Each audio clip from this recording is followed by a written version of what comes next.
आप सभी का स्वागत है आपके अपने YouTube channel NS study point में। दोस्तों, आज हम लोग पढ़ेंगे चिन्ह परिपाटी के बारे में, साइन कन्वेंशन के बारे में। दोस्तों, हम लोगों ने अभी तक देखा कि अवतल दर्पण में प्रतिबिंब का निर्माण कैसे होता है, कहाँ पे वस्तु का रखते हैं, कहाँ पे प्रतिबिंब का निर्माण होता है। आज हम लोग पढ़ेंगे चिन्ह परिपाटी के बारे में। चिन्ह परिपाटी जानते हैं क्या होता है?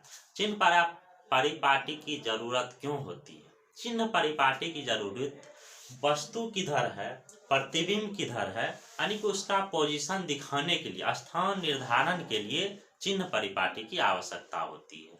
चलिए जानते हैं इसके बारे में डिटेल से। चिन्ह परिपाटी में हम लोग पढ़े हैं क्या कि अवतल दर्पण होता है, उत्तल दर्पण होता है, उसका क्या होता है, मध्य बिंदु होता है, जिसको क्या बोलते हैं, ध्रुव बोलते हैं।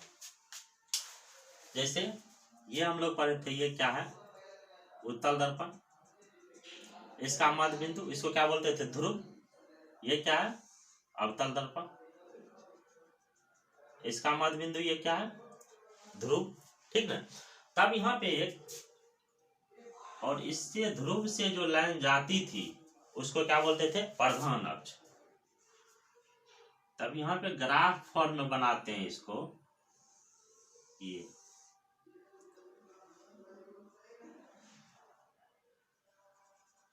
यहाँ पे इसको ध्रुव बोलते हैं, ध्रुव। ये क्या हो गया, ध्रुव। थोड़ा वीडियो अच्छा है, देखिए समझ में आ जाएगा। ये एक्स डैश है, जो क्या है, प्रधान अक्ष,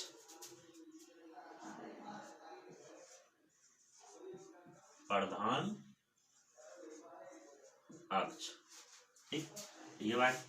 अब देखिए यहाँ पे कैसे होता था, या तो मान लीजिए उत्तल दर्पण रहेगा तो इस टाइप से होगा। ठीक, इसको साफ कर दे, थोड़ा समझाने के लिए बताए थे, इसका ध्रुव यहाँ पे होगा। अगर अवतल दर्पण रहेगा तब इस टाइप से होगा, इधर से ये पेंट किया होगा। ठीक, ध्रुव यहाँ पे होगा, इसको क्या बोलते, पोल। चलिए आगे देखते हैं। मानते हैं कि आपतित किरण इधर से आ रही है, ये तो दर्पण का ध्रुव है, आपतित किरण,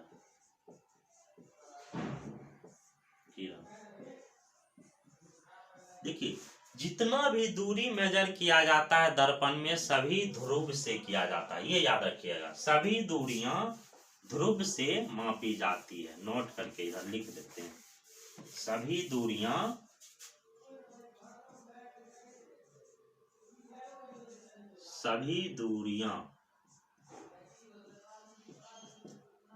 ध्रुव से मापी जाती है,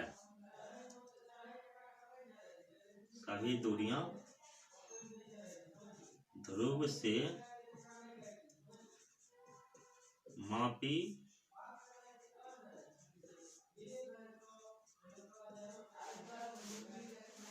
दूरियां ध्रुव से मापी जाती है।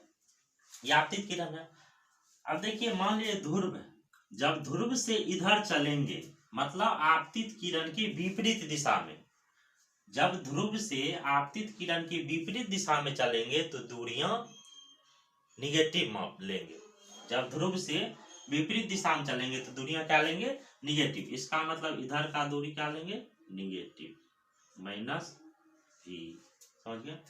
और आपतित किरण की दिशा में, मतलब इधर मापेंगे दूरी, चलेंगे यहीं से, यदि इधर चलेंगे तो इसका दूरी क्या लेंगे, पॉजिटिव साइन लेंगे दूरी के साथ।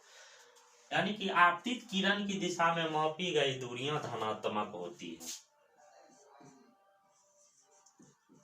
आपतित किरण की दिशा में,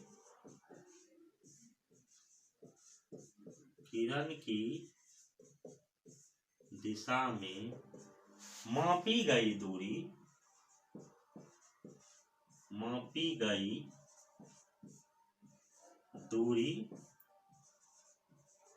धनात्मक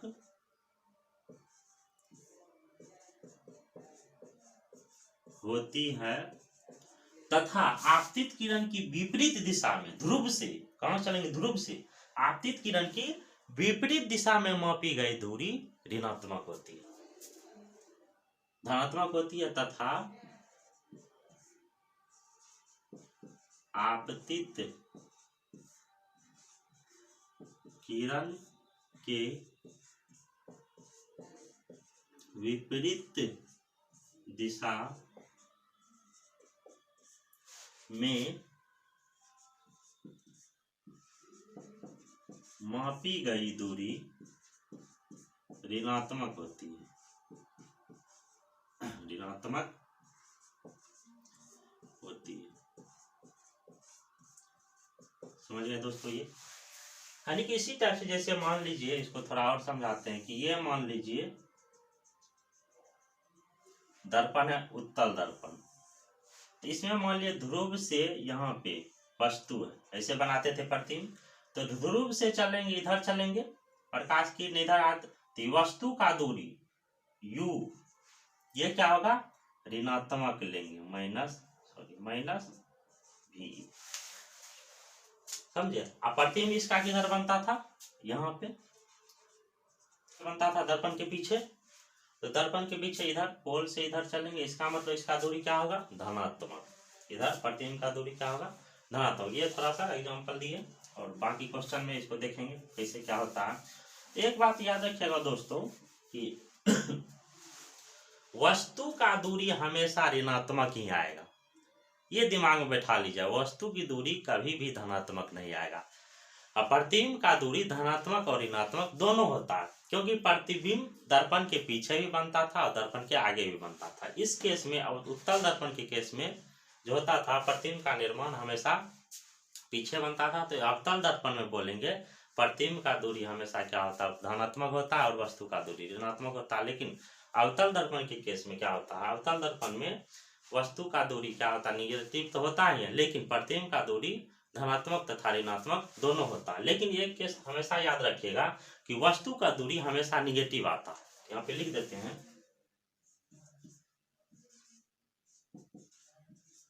वस्तु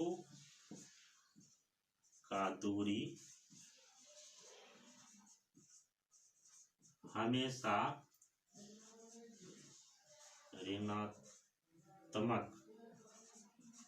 आता। इसको याद रखिएगा दोस्तों, इससे होगा न्यूमेरिकल जब बताएंगे तो वहां पे आसानी होगा। अब देखिए, एक वस्तु का हाइट भी हुआ, वस्तु का हाइट। तो वस्तु का हाइट जब ऊपर लेंगे तो धनात्मक लेंगे, पॉजिटिव। यानी कि प्रधान एक्सिस से जब ऊपर दूरी मापेंगे तो धनात्मक, और प्रधान एक्सिस से जब नीचे दूरी मापेंगे तो ये क्या होगा, ऋणात्मक। यहां लिख देते हैं ये भी।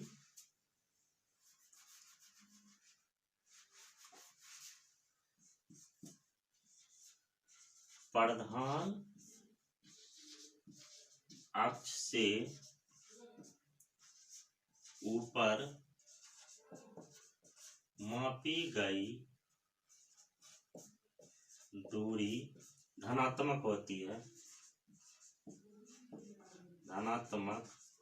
प्रधान अक्ष से ऊपर मापी गई दूरी धनात्मक तथा प्रधान अक्ष के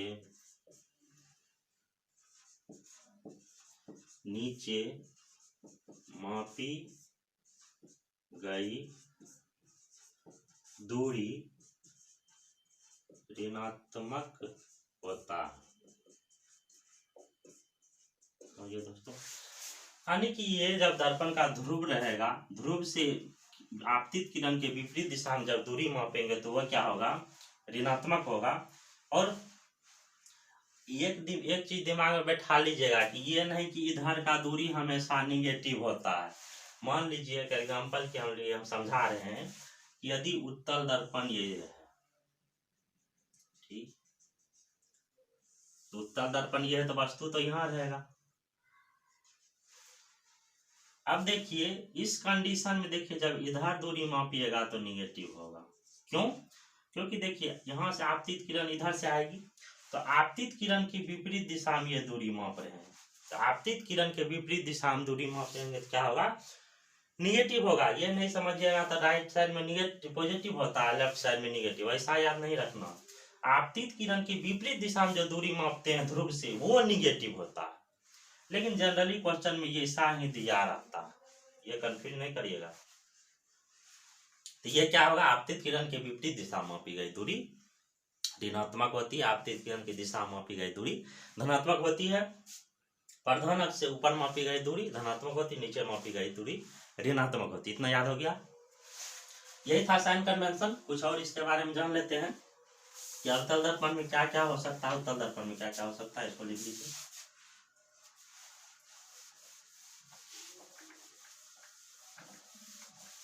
अवतल दर्पण में कैसे होता है? अब अवतल दर्पण का जो होता है, फोकस दूरी तथा वक्रता त्रिज्या दोनों ऋणात्मक होता है अवतल दर्पण का। इसको ध्यान से पढ़ लीजिएगा, इसको ध्यान माइंड में रखने वाली ये बात इंपॉर्टेंट पॉइंट है, ये वाला जो लिखा है।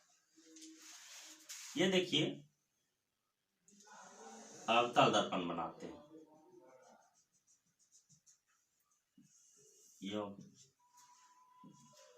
ये तो ध्रुव होता था, पोल अभी बताएं ऐसे करके, ये नहीं, यहाँ पे होता है फोकस, यहाँ पे वक्रता केंद्र, सेंटर ऑफ कर्वेचर।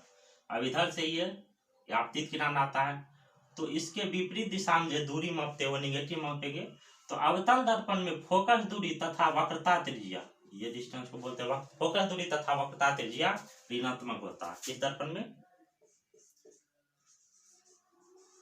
अवतल दर्पण में फोकस दूरी तथा वक्रता त्रिज्या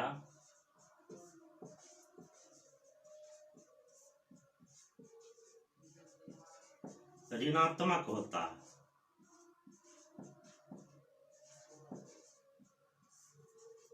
ऋणात्मक होता है, समझ गए? उसके बाद उत्तल दर्पण में लेते हैं, ये हो गया आपतित किरण, तो इधर से आएगी इस टाइप से, ये उत्तल दर्पण हो गया। ये हो गया पोल, ये फोकस, ये सेंटर ऑफ कर्वेचर। यहाँ से यहाँ हो गया रेडियस ऑफ कर्वेचर, रेडियस। तो ये देखिए, आपतित किरण की दिशा मापी गई दूरी, तो यहाँ से फोकस दूरी मापेंगे तो आपतित किरण दिशा में होगा, यहाँ से त्रिज्या मापेंगे तो आपतित किरण की दिशा में होगा। तो उत्तल दर्पण में फोकस दूरी तथा वक्रता त्रिज्या धनात्मक होता है, क्योंकि आपतित किरण की दिशा में मापते हैं। तो उत्तल दर्पण में फोकस दूरी तथा वक्रता त्रिज्या धनात्मक होता है।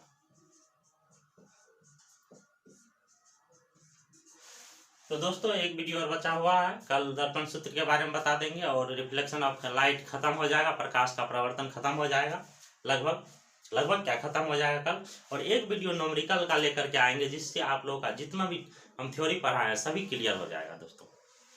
तो मेरा वीडियो अगर अच्छा लगा हो तो इस चैनल को सब्सक्राइब कर लीजिए, नीचे पे बेल आइकन को दबा लीजिए, जिससे मेरे द्वारा अपलोड किए गए वीडियो का नोटिफिकेशन आप तक पहुंच पाएगा। मिलते हैं अगला वीडियो में, दर्पण सूत्र से रिलेटेड वीडियो अगला रहेगा मेरा।